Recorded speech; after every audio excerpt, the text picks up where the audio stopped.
More than 80 to 90% लोग ये 5 health mistakes जो कि जाने अनजाने में डेली करते हैं, क्योंकि ये देखने में तो बहुत छोटी और कॉमन लगती है, लेकिन ये इतनी छोटी और कॉमन है नहीं। ऐसा मैं क्यों कह रहा हूं, आइए इस वीडियो में हम इसको थोड़े डिटेल में जानते हैं। सबसे पहला जो हेल्थ मिस्टेक है वो है ब्रेकफास्ट को स्किप करना, जो कि जाने अनजाने में आप भी करते होंगे।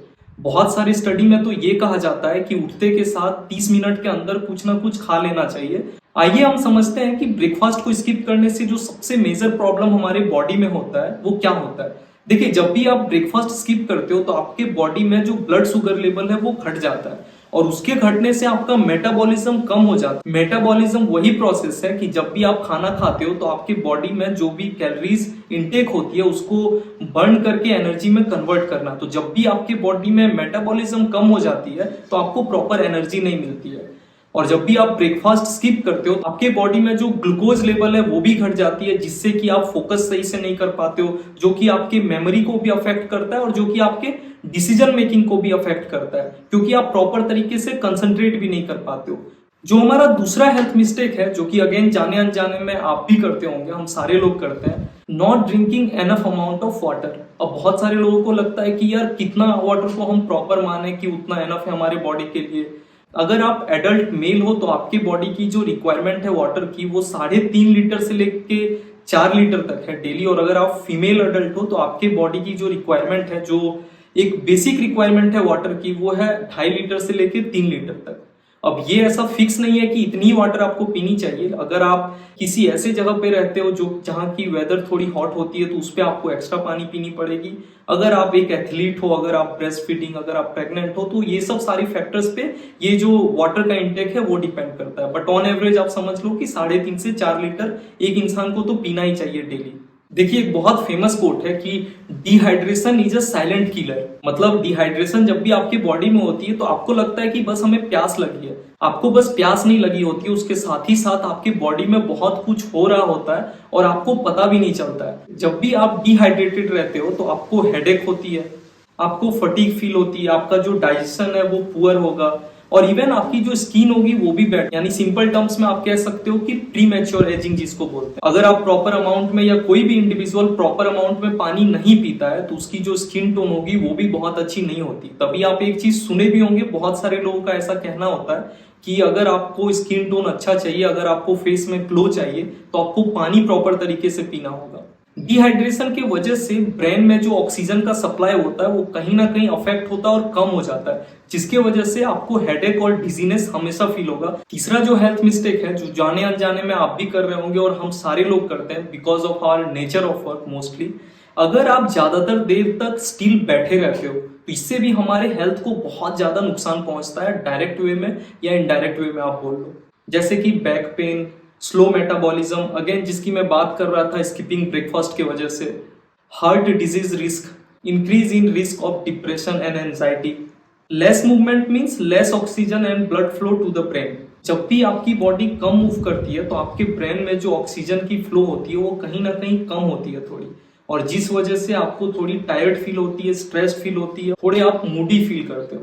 आपका अगर नेचर ऑफ वर्क ऐसा है जिसमें कि आपको 7-8 घंटे 9 घंटे बैठ के काम करना पड़े, तो एक डायरेक्ट चीज जो आप सभी लोग देख सकते हो और मेजर प्रॉब्लम वेट गेन की, जो कि इजिली आप नोटिस कर सकते हो अपने आसपास में या खुद में भी, जो आपकी बोन स्ट्रेंथ और मसल स्ट्रेंथ है वो भी कम होगी अगर आप ज्यादातर देर तक बिना मूव किए बैठ के काम करोगे या बैठे रहोगे। इस चीज से कॉप अप करने के लिए आप एक सिंपल चीज कर सकते हो जिसको कि हम 20-20 रूल कहते हैं, यानी हर 20 मिनट के बाद 20 सेकंड के लिए आप अपनी चीज से 20 फीट दूर तक देख सकते हो, जो कि आपको कहीं ना कहीं थोड़ा मोटिवेट करेगा एक छोटा सा वॉक लेने के लिए या फिर अपने बॉडी में स्ट्रेच ये सब करने के लिए, जो कि बहुत प्रैक्टिकल और फिजिबल भी है। आइए हम चलते हैं अगले मिस्टेक की तरफ, जो कि है यूजिंग फोन, लैपटॉप, टीवी, यानी कोई भी स्क्रीन यूज करना सोने से जस्ट पहले। देखिए, होता क्या है, जो हमारी लैपटॉप्स होती है, फोन होती है, इसमें ब्लू लाइट एमिट होती है। जब भी हम यूज करते हैं तो ये एक ब्लू लाइट एमिट करती है, और उससे भी खतरनाक है जब हम किसी डार्क प्लेस में यूज करते हैं, यानी जब हमारे कमरे की लाइट ऑफ और हम यूज करते हैं, ये तो तब और ज्यादा हार्मफुल होता है। ब्लू लाइट की वजह से जो मेलाटोनिन की प्रोडक्शन होती है वो कम हो जाती है। अब ये मेलाटोनिन वही हार्मोन है जो हमारे स्लीप साइकिल को मेंटेन करता है, यानी सोने और उठने की जो ये पूरी साइकिल है उसको वही हार्मोन मैनेज करता है। अब वो हार्मोन जब कम रिलीज होगी तो एक चीज बहुत ऑब्वियस है कि आपके स्लीप में डायरेक्ट डिस्ट्रप्शन जरूर होगी और आपको आई स्ट्रेन, हेडेक, ये सब की प्रॉब्लम तो होगी होगी, ये बहुत कॉमन है और आप रियलाइज भी नहीं करोगे कि आपको जो हेडेक हो रही है वो उस चीज की वजह से हो रही है।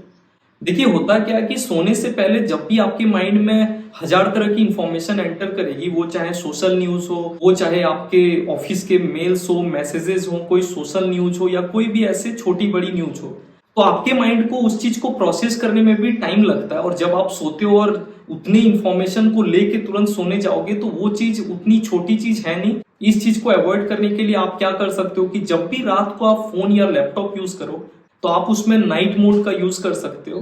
उसके बाद तुरंत फोन रख के नहीं सोना है। उसके बाद आप मेडिटेशन कर सकते हो, लॉन्ग ब्रीथ ले सकते हो, जिससे कि आपके माइंड को कहीं ना कहीं रिलैक्सेशन मिलेगी और आप एक चीज नोटिस करोगे कि ऑन अ लॉन्ग रन आपको इस चीज की डायरेक्ट बेनिफिट मिलेगी और कहीं ना कहीं आपका स्लीप क्वालिटी बिल्कुल इंप्रूव होगा।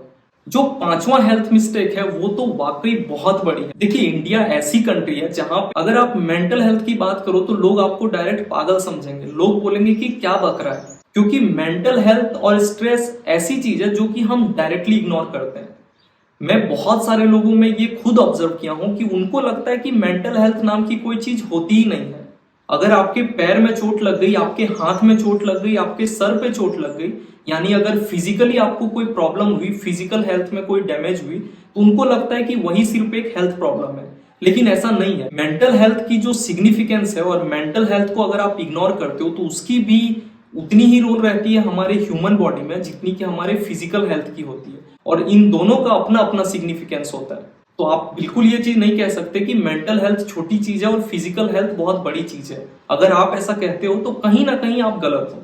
कुछ स्टडी में ऐसा पाया गया है कि मेंटल हेल्थ और स्ट्रेस के वजह से आपका जो इम्यून सिस्टम है वो कहीं ना कहीं डैमेज होता है। आजकल के यूथ में बहुत ज्यादा हेयर फॉल की समस्या देखी जा रही है और उसका कहीं ना कहीं डायरेक्ट लिंकअप है स्ट्रेस से और मेंटल हेल्थ से।